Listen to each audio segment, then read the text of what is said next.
নমস্কার বন্ধুরা, কেয়ান্স ব্লগে তোমাদের সবাইকে স্বাগত। আমি খুব ভালো আছি, আশা করি তোমরা সবাই খুব ভালো আছে। তো কাল রাত থেকে দিদি বাড়িতে এসেছিলাম, দিদি বাড়িতেই ছিলাম। ওদিকে আমার ছেলে আর দিদির মেয়ে সোনাই দুজনে মিলে দোলছে, ওঠনা চলছে। তো চলো তোমাদের সাথে শেয়ার করি দিদি বাড়িতে কী কী গাছ আছে। যত গাছ লাগানো দেখছো সব জেঠু লাগায়। জেঠু মানে আমার দিদির শ্বশুর। উনি গাছ লাগাতে খুব ভালোবাসে। এটা বলতে পারো জেঠুর একটা হবি।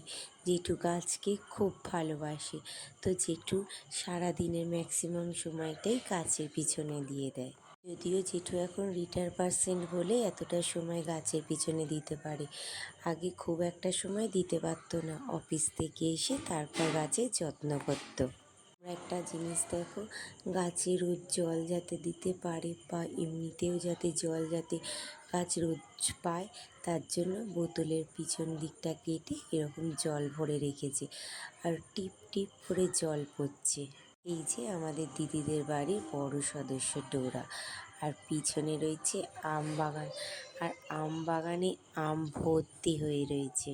আমার দিদির মেয়ে রোজ সকালবেলায় না হলে স্কুল থেকে এসে আম বাগানে যাবেই।